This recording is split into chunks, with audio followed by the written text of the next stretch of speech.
Switching gears now to the inauguration events in D.C. and the Women's March on Washington happening Saturday.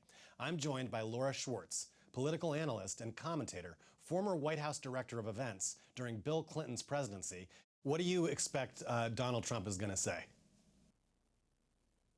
Well, he's been talking about working on this speech. We haven't seen any excerpts of it yet, and we probably won't. But I really think that if he's smart about it, he doesn't treat this like a campaign stop, because even his speeches and his press conference a few weeks ago really sounded more like he was in campaign mode, that he was still fighting Hillary Clinton and the Democrats, because this is when he literally has to from having been a candidate to having been a president-elect to now governing. And that's what this is about. It's about governing the best values and programs from the United States of America that affect the world over, because it's not only writing a speech for the people that are on the platform with you or watching on the National Mall in D.C. or in their houses, but people watching around the world are listening. And so I think he should lay out a vision that encompasses all people. I think that, you don't have to get too mired down in the weeds when it comes to policy. He hasn't really yet anyway, but he has to really bring a vision together, saying I'm not just president of those that voted for me, but of all people, including the 2.9 million more popular vote that Hillary Clinton received in the general election as well. I mean, I agree that is what he should do. Now, what do we expect that he will do? Because he doesn't seem to ever do anything that he's supposed to do. And that's what people like him for. Yeah. Yeah, and you know what? It got him elected, so why change? Well, I still think there's a difference between campaigning and governing, especially when the world leaders are watching, knowing that they're going to sit down with you at the next G8 summit and whatever it might be. I wouldn't be surprised if he used the same kind of language he has, like the healthcare plan is disgusting, and we need to take this back because it's not working, and what about the jobs? And so he'll get people riled up. He's got to have a few Trump isms in that speech, but I think this could be his moment to shine if he takes it, or it could be his moment to have half the country saying, I can't believe what we just did. It's reality today. So it's up to him, and a lot of that starts with the speech. Many people. Yeah? I said I predict the latter.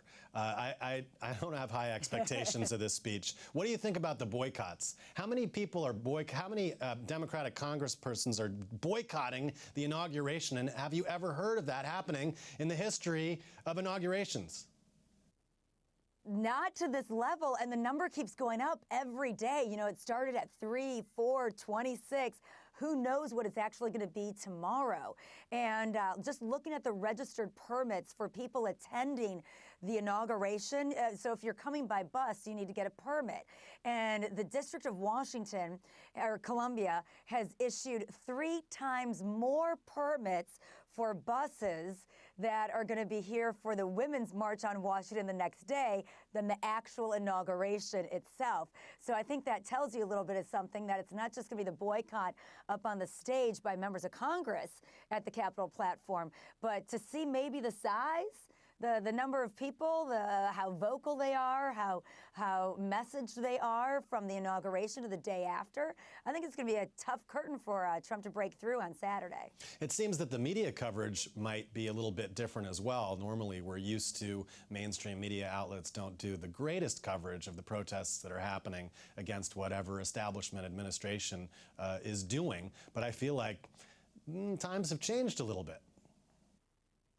Yeah, it's really become a bigger story this year than most. I mean, you're always going to have people protesting, whether it's policies or they just don't like the guy or girl.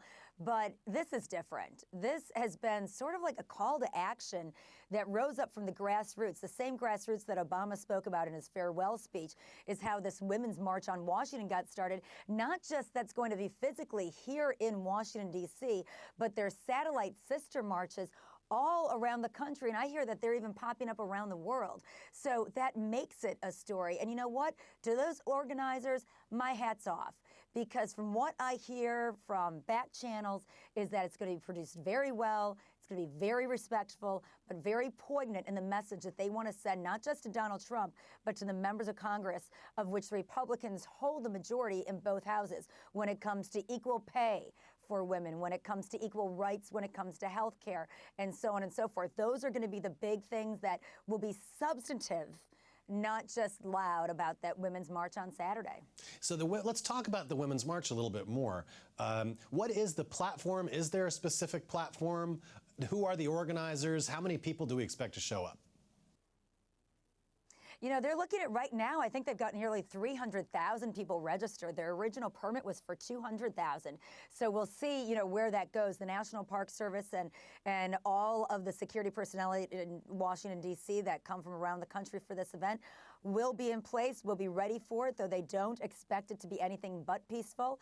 And again, they're going to concentrate on women's rights when it comes to access to health care, access to birth control, remaining pro-choice, as well as equal pay for equal work. That's something that the Democrats have talked about consistently, something we haven't heard as much on the Republican side. The Republican side goes a little bit more towards the movement of minimum wage, but this isn't just about minimum wage that workers in America should get for doing the bare minimum.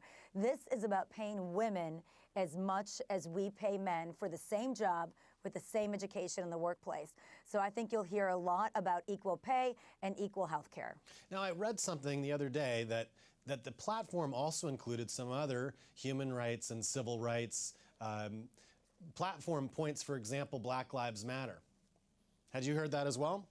I hadn't heard it yet, but I wouldn't be surprised. And what I think is going to be really interesting about the Women's March is that I challenge the viewers to kind of take a look at the, and this is just, you know, looking ahead, but taking a look at the National Mall tomorrow at the inauguration and the diversity or lack thereof, sort of like we saw at the RNC last summer, and then look at the diversity in the marchers on Saturday, of which I will be from all different ethnic descents. And I tell you, the more colorful that march is, the more symbolic it will be about not only women's issues, but issues that affect race and gender and sexual preference in our country and beyond. Thank you so much, Laura, for joining me on this edition of Politicking.